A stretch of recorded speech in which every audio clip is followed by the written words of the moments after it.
Hello guys, welcome back to my YouTube channel. അപ്പോൾ ഇന്നത്തെ video എന്ന് പറയുന്നത് എന്തായാലും ടൈറ്റിൽ കണ്ടു കാണും. പക്ഷേ ഈ ഒരു വീഡിയോ എടുക്കാനുള്ളൊരു മോട്ടീവ് എന്ന് പറഞ്ഞാൽ ഇന്ന് ഫെബ്രുവരി 2 ആണ്. ഇന്ന് ഞാൻ എണീറ്റ് കുറച്ച് കഴിഞ്ഞ് TV ഇങ്ങനെ വെച്ചപ്പോൾ ഈ ഒരു ന്യൂസ് ഞാൻ കണ്ടു. അതായത് മലപ്പുറം മഞ്ചേരിയിലൊരു വിഷ്ണുജ എന്ന് പറയുന്ന ഒരു പെൺകുട്ടി സ്ത്രീധനത്തിൻ്റെയും ജോലിയില്ല, പിന്നെ സൗന്ദര്യം ഇല്ല എന്നൊക്കെ പറഞ്ഞിട്ടുള്ള റീസൺസിൽ ആത്മഹത്യ ചെയ്തു എന്ന് പറഞ്ഞിട്ടുള്ള ന്യൂസ് ഞാൻ കണ്ടു.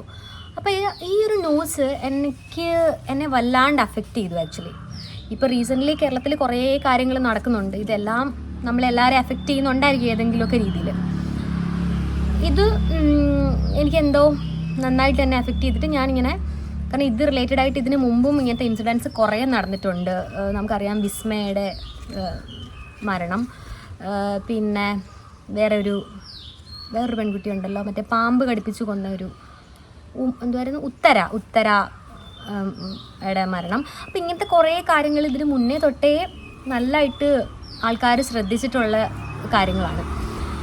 അപ്പോൾ ഞാൻ എൻ്റെ 1-2 ഫ്രണ്ട്സിനെ എടുത്ത് വിളിച്ചിട്ട് ഞാൻ ഇതിനെപ്പറ്റി ചുമ്മാതെ സംസാരിച്ചു. എനിക്കിത് കേട്ടിട്ട് എനിക്ക് എന്തോ പോലെ, എനിക്കിതിനെപ്പറ്റി ഒന്ന് എക്സ്പ്രസ് ചെയ്യണം എന്നുണ്ട്. അപ്പോൾ അവർ പറഞ്ഞു ഓക്കെ നമുക്ക് ചെയ്യാം, നമുക്ക് വേറെ ദിവസം ചെയ്യാം എന്നൊക്കെ പറഞ്ഞു. പക്ഷേ എനിക്കെന്തോ ഇപ്പം ഇന്ന് അതിൻ്റെ ഒരു ഹാങ് ഓവറും അതിൻ്റെ ഒരു ഫീലും നമുക്ക് വേറൊരു ദിവസം കിട്ടണം എന്നില്ല. പിന്നെ അഫ്കോഴ്സ് ഞാൻ അവർക്ക് വേണ്ടി വെയിറ്റ് ചെയ്തിട്ട് വന്നിട്ട് അവരെയും കൂടി വെച്ചിട്ട് ഈ വീഡിയോ ചെയ്യേണ്ട കാര്യമില്ലെന്ന് എനിക്ക് തോന്നി. കാരണം അഫ്കോഴ്സ് ഇത് എൻ്റെ യൂട്യൂബ് ചാനലാണ്, നമ്മുടെ യൂട്യൂബ് ചാനലാണ്. അപ്പോൾ നമുക്ക് എന്താണോ എക്സ്പ്രസ് ചെയ്യാൻ തോന്നുന്നത് അത് അഫ്കോഴ്സ് നമുക്ക് കാണിക്കാനാണല്ലോ ഈ പ്ലാറ്റ്ഫോംസ്. അപ്പോൾ ഇത് കാണുന്ന, എൻ്റെ വീഡിയോസ് സ്ഥിരമായിട്ട് കാണുന്ന കുറച്ച് പേരെങ്കിലും ഉണ്ട്. അപ്പം അവർക്ക് ആർക്കെങ്കിലും ഇത് ഏതെങ്കിലുമൊക്കെ രീതിയിൽ കണക്ട് ചെയ്യാൻ പറ്റുമെന്ന് വിചാരിച്ചുകൊണ്ട് ലെറ്റ്സ് ബിഗിൻ. ഓക്കെ, അപ്പോൾ ഇന്നത്തെ ന്യൂസ് എത്ര പേര് കണ്ടിട്ടുണ്ടെന്ന് എനിക്കറിയത്തില്ല. സോ അതിൽ വിഷ്ണുജ എന്ന് പറഞ്ഞൊരു പെൺകുട്ടി, ജസ്റ്റ് 25 വയസ്സേ ഉള്ളൂ, കല്യാണം കഴിഞ്ഞിട്ട് 2 വർഷം, അങ്ങനെ ഈ സ്ത്രീധനം, അതുപോലെ ജോലിയില്ല, പിന്നെ സൗന്ദര്യം ഇല്ല എന്ന് പറഞ്ഞിട്ടുള്ള മാനസിക പീഡനം കൊണ്ട് ആത്മഹത്യ ചെയ്തു എന്നാണ് വന്നേക്കുന്നത്. അത് പിന്നെ ഈ വിഷ്ണുജയുടെ ഒരു ഫോട്ടോ കണ്ടു കഴിഞ്ഞാൽ നമുക്ക് അവൻ കണ്ണുപൊട്ടനാണോ എന്ന് പോലും നമുക്ക് തോന്നിപ്പോകും. കാരണം ഈ പെൺകുട്ടിക്കാണോ സൗന്ദര്യം ഇല്ല എന്ന് ആ ഒരു ചെറുക്കൻ പറഞ്ഞതെന്ന് നമുക്ക് തോന്നിപ്പോകും. പിന്നെ ഇറ്റ് ഡിപ്പെൻസ്, കാരണം സൗന്ദര്യം ഓരോരുത്തരുടെയും കാഴ്ചപ്പാടാണ് ഓഫ്കോഴ്സ്. കാരണം എൻ്റെ സൗന്ദര്യ സങ്കല്പം വളരെ വിയേർഡാണ്. എനിക്കങ്ങനെ ഒരു ഡിഫറെൻ്റ് ആയിട്ടുള്ളൊരു സൗന്ദര്യ സങ്കല്പമുള്ള ഒരാളാണ് ഞാൻ. അപ്പം അതുകൊണ്ട് പിന്നെ അത് ഞാൻ പറയുന്നില്ല. പക്ഷെ ഇവിടെ എനിക്ക് എക്സ്പ്രസ് ചെയ്യാനുള്ളത്, ഒരുപാട് വീട്ടുകാർ പെൺകുട്ടികളെ ഇങ്ങനെ അല്ലേ കല്യാണം കഴിപ്പിക്കാനായിട്ടൊരു പ്രഷർ ചെയ്യുന്ന ഫാമിലീസ് ഉണ്ട്, അല്ലെങ്കിൽ ഉണ്ടായിരുന്നു. പിന്നെ ഒരു പോയിന്റിൽ കുറേയധികം സർവേസും കുറേ ന്യൂസസും ഒക്കെ പുറത്തു വന്നു. കാരണം പെൺകുട്ടികൾക്ക് കല്യാണം കഴിക്കാനായിട്ടൊരു വിമുഖത, എന്താ പറയുന്നത്, ഒരു കല്യാണം കഴിക്കാനായിട്ടുള്ളൊരു താല്പര്യക്കുറവ്, അവർക്കൊരു ഇൻട്രസ്റ്റ് കുറവാണ്, അങ്ങനെയൊക്കെ പറഞ്ഞിട്ട് കുറേ കാര്യങ്ങൾ വന്നു. അപ്പം എനിക്ക് തോന്നുന്നു അതിൻ്റെയൊക്കെ റീസൺസ് എന്ന് പറഞ്ഞാൽ പെൺകുട്ടികൾ പറയുന്നത്, ഞാൻ പറയുന്നത് ഒരു സെറ്റ് ഓഫ് പെൺകുട്ടികളുടെ കാര്യമാണ്.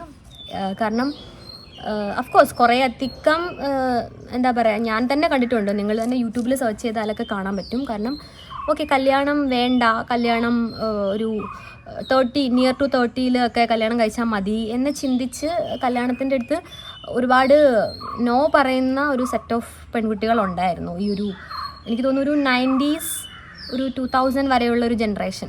സോ അവരാണല്ലോ ഇപ്പോൾ 30 ഹിറ്റ് ചെയ്യുന്നത്. അപ്പം ആ ഒരു ജനറേഷനിലുള്ള പെൺകുട്ടികൾക്ക് ഈ കല്യാണം ആക്ച്വലി വേണ്ട എന്നുള്ളൊരു തോട്ട് വന്നതായിട്ടൊരു സർവേയിലൊക്കെ കാണിച്ചു. അപ്പോൾ എനിക്ക് തോന്നുന്നത് അതിൻ്റെ റീസൺ എന്ന് പറഞ്ഞാൽ, so they are actually happily single. അതായത് അവരുടെ ആ ഒരു സിംഗിളായിട്ടുള്ള ഒരു അവരുടെ വീട്ടിൽ അവരുടെ ഒരു ലൈഫുണ്ട്. കാരണം അവരത്രയും എൻജോയ് ചെയ്ത്, അത്രയും ഫ്രീ ആയിട്ട്, അത്രയും ഹാപ്പി ആയിട്ടുള്ള ഒരു ലൈഫ്. സോ അത് കംപ്ലീറ്റ്ലി കല്യാണത്തിന് ശേഷം നഷ്ടപ്പെടുന്നു എന്നുള്ള ഒരു തോട്ട് വന്നതാണ് പെൺകുട്ടികൾക്ക് ഇങ്ങനെ ഒരു, കാരണം അതിൻ്റെ ആവശ്യമില്ല. കാരണം നമുക്ക് ഹാപ്പി ആയിട്ടിരിക്കാൻ ഒരു പാർട്ട്ണർ ഇല്ലെങ്കിലും പറ്റും എന്നുള്ളൊരു തോട്ട് കുറേയധികം പെൺകുട്ടികളിൽ വന്നിട്ടുണ്ടെന്നൊക്കെ പറഞ്ഞിട്ട് നമ്മൾ കുറേ ന്യൂസസ് കണ്ടു. അതിൻ്റെ കൂടെ ഇത്തരം കാര്യങ്ങളും കൂടെ സംഭവിക്കുമ്പം ഒരു കോമൺ സെൻസ് വെച്ചിട്ട് ഈ പറയുന്ന പെൺകുട്ടികൾ ചിന്തിക്കും. കാരണം ഏതൊരു അച്ഛനും അമ്മയും അവരുടെ ഫുൾ എഫേർട്ട് ഇട്ടിട്ടാണ് ഒരു പെൺകുട്ടിയെ കല്യാണം കഴിച്ച് വിടുന്നത്. അപ്പോൾ ആ കല്യാണം കഴിച്ച് വിട്ട് കഴിയുമ്പോൾ വേറൊരു വീട്ടിൽ ചെന്നതിന് ശേഷം ഇങ്ങനെയുള്ള ഓരോരോ കാര്യങ്ങൾ വെച്ചിട്ട് അവർക്ക് മാനസികമായിട്ടൊരു സമ്മർദ്ദം ഉണ്ടാകുന്നു. എന്താ പറയുക, ആ കല്യാണത്തിൽ കൂടി എന്താണോ ആ പെൺകുട്ടി ആഗ്രഹിക്കുന്നത് അതവിടെ കിട്ടുന്നില്ല. അതായത് ഇപ്പോൾ നമുക്ക് എല്ലാവർക്കും ബേസിക്കലി നമുക്ക് വേണ്ടത് സ്വാതന്ത്ര്യമാണ് ലൈഫിൽ. അപ്പോൾ ഒരു സ്വാതന്ത്ര്യം നഷ്ടപ്പെടുന്നു. അവർക്ക് അതിന് മുമ്പുണ്ടായിരുന്നൊരു ഫ്രീഡം അല്ലെങ്കിൽ അതിന് മുമ്പുണ്ടായിരുന്നൊരു ഹാപ്പിനെസ് അതൊന്നും അവർക്ക് കിട്ടുന്നുമില്ല. അതിൻ്റെ കൂടെ കംപ്ലീറ്റ് ടോർച്ചറിങ്. അപ്പോൾ ഈ ടോർച്ചറിങ് അനുഭവിക്കാൻ വേണ്ടിയിട്ട് നമ്മൾ എന്തിന് ഇത്രയും എഫേർട്ട് ഇട്ട്, കാരണം ഏതൊരു പെൺകുട്ടിയെ ഉള്ള വീട്ടിലും അവർ ഈ പെൺകുട്ടിയെ കല്യാണം കഴിച്ച് അയക്കുന്നത് അത്രത്തോളം ചിലപ്പോൾ ഫിനാൻഷ്യലി ഒക്കെ സ്ട്രഗിൾ ചെയ്തിട്ടായിരിക്കും ചില ഫാമിലീസ്. ഇനിയിപ്പോൾ ഫിനാൻഷ്യലി ഉള്ളവരാണെങ്കിൽ പോലും അത്രയും ആ പെൺകുട്ടിക്ക് ഒരു ഗിഫ്റ്റായിട്ടാണ് അവർ കൊടുക്കുന്നത്.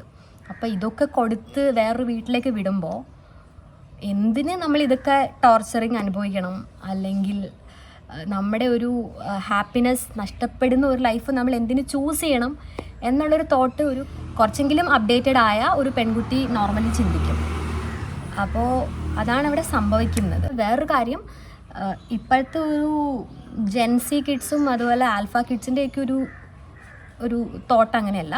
അവരെന്ന് പറഞ്ഞാൽ ഒരു ജസ്റ്റ് പ്രായപൂർത്തിയാകുമ്പോൾ തന്നെ കല്യാണം കഴിക്കുന്ന ഒരു ട്രെൻഡാണ് നമ്മൾ കണ്ടുകൊണ്ടിരിക്കുന്നത്.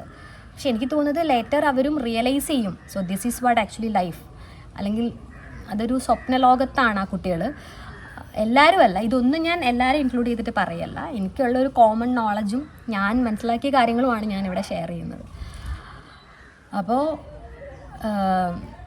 എനിക്ക് പറയാനുള്ളത് actually why I am doing this video and what I am trying to express is, ഇത് നമ്മൾ ആരും ഫോഴ്സ് ചെയ്യേണ്ട ഒരു കാര്യം അല്ല ഫസ്റ്റ് ഓഫ് ഓൾ. അതുപോലെ തന്നെ ഇപ്പോൾ ഒരാൾ ഒരു പർട്ടിക്കുലർ ഏജ് വരെ കല്യാണം കഴിക്കാതെ നിൽക്കുവാണെന്ന് വെക്കുക. അപ്പോൾ അവരെ ഭയങ്കരമായിട്ട് പേടിപ്പിച്ച് അയ്യോ കല്യാണം ഒന്നും ആയില്ലേ, കല്യാണം കഴിക്കുന്നില്ലേ എന്നൊക്കെ ചോദിച്ചിട്ട് എന്തോ ഒരു ഭയങ്കര ഒരു പ്രഷറാണ് അവർക്ക് കൊടുക്കുന്നത്. ശരിക്കും പറഞ്ഞാൽ അതിൻ്റെ ഒരു ആവശ്യമില്ലെന്നാണ് എൻ്റെ പോയിൻ്റ് ഓഫ് വ്യൂ. എന്നാൽ ചോദിക്കും എന്താണ് ഇതിൻ്റെ അഡ്വാൻറ്റേജ് എന്ന്. ഓക്കെ, കല്യാണം കഴിക്കുമ്പോൾ ഉള്ള അഡ്വാൻറ്റേജ് എന്ന് പറഞ്ഞു കഴിഞ്ഞാൽ ബോത്ത് ആ ബോയ്ക്കും ഗേളിനും ഒരു ലൈഫ് കിട്ടുവാണ് അല്ലേ. ഇഫ് അവർക്കൊരു ഫാമിലി വേണമെങ്കിൽ so both of them are sharing their life and building A family. So ഇതാണ് ഇവിടെ സംഭവിക്കുന്നത്. അതല്ലാണ്ട് ഒരാൾ എന്താ പറയുക മാത്രമല്ല ഒരാൾക്ക് ലൈഫ് കൊടുക്കുന്നത് അല്ലേ. അപ്പോൾ അതിന് വില്ലിങ് ആയിട്ടുള്ള, അതിന് ഇഷ്ടമുള്ള 2 പേരാണെന്നുണ്ടെങ്കിൽ അവർ ഹാപ്പി ആയിട്ട് ഒരു ലൈഫ് മുന്നോട്ട് കൊണ്ടുപോവുക. സോ അത് നല്ലൊരു പോളിസിയാണ്.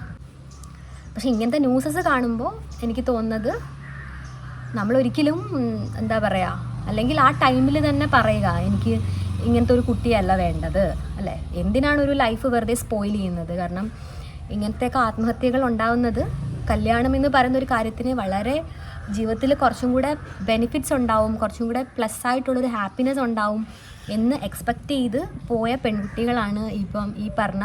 ഇതൊക്കെ ന്യൂസിൽ വന്ന കേസസാണ്. നമുക്ക് ന്യൂസിൽ വരാത്ത ഒത്തിരി സ്ട്രഗ്ലിങ് ലൈഫ് നമുക്കറിയാം. നമ്മൾ നമ്മുടെ ഹാപ്പിനെസ്സിന് ഇമ്പോർട്ടൻസ് കൊടുക്കുക, കല്യാണമല്ല ജീവിതത്തിലെ ഏറ്റവും വലിയ കാര്യം.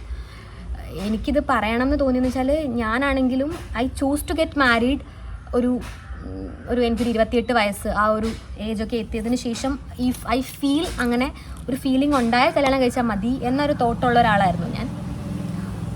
പക്ഷേ എൻ്റെ ഫാമിലിയിലാണെങ്കിൽ പോലും നോട്ട് എൻ്റെ അച്ഛനും ബ്രദേഴ്സും അല്ല ഞാൻ പറഞ്ഞത്, എന്നെ പേഴ്സണലി അറിയാവുന്ന എൻ്റെ നാട്ടുകാരോ ഫാമിലി മെമ്പേഴ്സോ ഒക്കെ അതെന്തോ നമ്മുടെ ജീവിതത്തിലൊരു വലിയ പോരായ്മയാണ്, എന്തോ ഒരു വലിയ കാര്യം നമ്മൾ മിസ് ചെയ്യുന്നു ജീവിതത്തിൽ, അവരൊക്കെ അത് അച്ചീവ് ചെയ്തിട്ടിരിക്കുന്നത് കൊണ്ട് എന്തോ ഭയങ്കര ഹാപ്പിയാണ് എന്നൊക്കെ പറഞ്ഞിട്ട് നമ്മളിങ്ങനെ എന്താ പറയുക പ്രഷറൈസ് ചെയ്യുകയും അല്ലെങ്കിൽ നമ്മളിങ്ങനെ ടെൻഷൻ ആക്കുകയും ചെയ്യുമായിരുന്നു.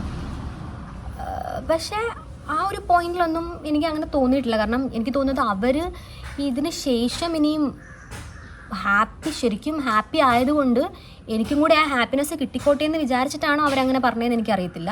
അതോ ഇനി അവർ പെട്ടു, ഇനിയും അടുത്ത ആളുടെ പെടട്ടെ അതുകൊണ്ടാണെന്ന് എനിക്കറിയത്തില്ല. സോ അതുകൊണ്ട് എനിക്ക് ഒരിക്കലും ഇപ്പം ഞാൻ പറയുന്നത്, ഞാൻ ഒരിക്കലും ഒരു പെൺകുട്ടി, എൻ്റെ ഒരു യങ്ങർ സെൽഫായിട്ടുള്ള ഏതൊരു പെൺകുട്ടിയും, ഇപ്പം എന്നെക്കാട്ടിൽ ഇളയ ഏതൊരു പെൺകുട്ടിയെ കാണുമ്പോഴും ഒരിക്കലും ഞാൻ ആ കല്യാണമൊക്കെ ആയോ, കല്യാണമൊക്കെ നോക്ക് കേട്ടോ, കല്യാണം കഴിക്കുക, ഇല്ലെങ്കിൽ ഇനിയിപ്പോൾ പാടായിരിക്കും കിട്ടാൻ, കല്യാണം കഴിച്ചില്ലെങ്കിൽ എങ്ങനാ എന്നൊന്നുമുള്ള ഒരു കൈൻഡ് ഓഫ് എന്താ പറയുക അഡ്വൈസും ഞാൻ ഒരിക്കലും ഒരാൾക്ക് കൊടുക്കാൻ ഉദ്ദേശിക്കുന്നില്ല. കാരണം അതൊരു വലിയ കാര്യമൊന്നും അല്ല. കാരണം നിങ്ങൾ ഹാപ്പി ആണെങ്കിൽ അതാണ് ഇമ്പോർട്ടൻറ്റ്. ഇപ്പോൾ പാർട്ട്ണർ ഇല്ലെങ്കിലും നിങ്ങൾക്ക് നിങ്ങളുടെ ഇൻഡിവിജ്വൽ ഗോൾസ് അച്ചീവ് ചെയ്യാൻ പറ്റുന്നുണ്ട്, എന്താ പറയുക, നിങ്ങൾ മെൻ്റലിയും ഫിസിക്കലിയും ഹാപ്പിയാണ്, നിങ്ങൾക്കൊരു വാല്യൂ കിട്ടുന്നുണ്ട് ലൈഫിൽ, എങ്കിൽ നിങ്ങൾക്ക് നിങ്ങളുടെ ഓൺ ഫാമിലിയുടെ കൂടെ എത്ര ഏജ് വരെ വേണമെങ്കിലും നിങ്ങൾക്ക് നിൽക്കാൻ പറ്റുമെങ്കിൽ it's okay to not get married. ഇനി അതല്ല, ഒരു ഏജ് കഴിയുമ്പോൾ നമുക്ക് ഇൻഡിപെൻഡൻ്റ് ആവണം, നമ്മുടെ ഫാമിലി ഡിപ്പെൻഡ് ചെയ്യാണ്ട് ഫിനാൻഷ്യലി നമുക്കൊരു ഇൻകം ഉണ്ടാക്കാൻ നമ്മൾ ട്രൈ ചെയ്ത് അങ്ങനെ ഒരു ഇൻകം ഉണ്ടാക്കി പോലും നിങ്ങൾ ഹാപ്പി ആയിട്ടിരിക്കുന്നുണ്ടെങ്കിലും it's fine. At the same time നിങ്ങൾക്ക് ഒരു സപ്പോർട്ടീവായ, ഒരു രീതിയിലും ടോർച്ചറിങ് ഇല്ലാതെ തന്നെ രണ്ടുപേരും അങ്ങോട്ടും ഇങ്ങോട്ടും ഒരു ലൈഫ് ഷെയർ ചെയ്യുന്ന ഒരു പാർട്ട്ണറിനെ കിട്ടി, ഞാനൊരു ലൈഫ് അങ്ങോട്ട് കൊടുക്കുന്നു, ആ ഒരു ലൈഫ് ഇങ്ങോട്ട് തരുന്നു, ആ ഒരു പോയിൻ്റ് ഓഫ് വ്യൂവിൽ ചിന്തിക്കുന്ന രണ്ട് പേര് തമ്മിൽ ഒന്നിച്ചു പോകാൻ നിങ്ങൾക്ക് പറ്റുന്നുണ്ടെങ്കിൽ, നിങ്ങൾ അങ്ങനത്തെ ഒരു സിറ്റുവേഷൻ നിങ്ങളുടെ ലൈഫിൽ സംഭവിക്കുന്നുണ്ടെങ്കിലും തീർച്ചയായിട്ടും കല്യാണം കഴിക്കാം. അതിനൊരു ബ്യൂട്ടി ഉണ്ട് തീർച്ചയായിട്ടും. അങ്ങനെ ഒരു സപ്പോർട്ടീവായിട്ടുള്ള, ഒരു എൻകറേജിങ് ആയിട്ടുള്ള ഒരു പാർട്ട്ണറിനെ കിട്ടുകയാണെന്നുണ്ടെങ്കിൽ അത് തീർച്ചയായിട്ടും ബ്യൂട്ടിഫുള്ളാണ്. കാരണം നമ്മുടെ ഓൾറെഡി ഉള്ള ഒരു, നമ്മൾ ബാച്ചിലറായിട്ടും സിംഗിളായിട്ടും ഇരുന്ന ഒരു ലൈഫിന് കൂടുതൽ കളറ് തരുന്ന ഒരു ആളാണ് വരുന്നതെങ്കിൽ ഇറ്റ്സ് ഫൈൻ. ഓരോരുത്തരുടെ ലൈഫും ഡിഫറെൻ്റ് ആണ്. നമ്മൾ നമ്മുടെ ഹാപ്പിനെസ്സിനും നമ്മുടെ ഗോൾസിനും എന്താ പറയുക വാല്യൂ കൊടുക്കുക.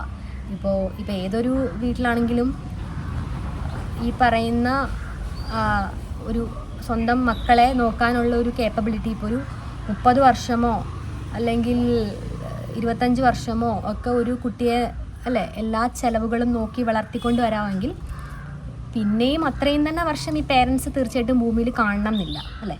പക്ഷേ അത്രയും വളർത്തിക്കൊണ്ട് വരാമെങ്കിൽ അവരുള്ളിടത്തോളം കാലം അവർക്ക് ഈ മക്കളെ നോക്കാൻ പറ്റും. പെൺകുട്ടികളെ ആണെങ്കിലും തിരിച്ച് ആൺകുട്ടികളെ ആണെങ്കിലും നോക്കാൻ പറ്റും. അതിനുശേഷം അവർ ആരുടെയും അണ്ടറിൽ ഒരു വാല്യൂ ഇല്ലാതെ ജീവിക്കേണ്ട ഒരവസ്ഥ ഇല്ല അല്ലേ. സൊസൈറ്റിയെ ബോധിപ്പിക്കാൻ വേണ്ടി നമ്മൾ കല്യാണം കഴിച്ച് പോകേണ്ട കാര്യമില്ല.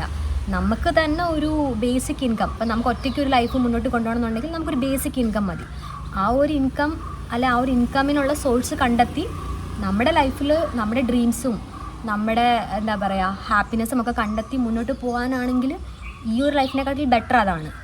So at the same time ഞാൻ പറയുന്നു, ഇനി അതല്ല കല്യാണം കഴിക്കുകയാണെന്നുണ്ടെങ്കിൽ അഫ്കോഴ്സ് ഏതൊരു ചെറുക്കനാണെന്നുണ്ടെങ്കിലും ആ ചെറുക്കനും ഒരു ജീവിതം കിട്ടുവാണ് അല്ലേ.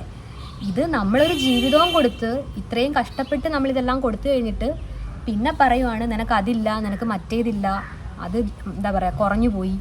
സോ അതിൻ്റെ ആവശ്യം എനിക്ക് തോന്നുന്നു ഇല്ല. അതിൻ്റെ ഒരാവശ്യവും ഇന്ന് ഒരു പെൺകുട്ടികൾക്കും ഇല്ല. അപ്പോൾ നിങ്ങളത് മനസ്സിലാക്കി തന്നെ ഒരു ഫാമിലി ലൈഫ് ചൂസ് ചെയ്യുക.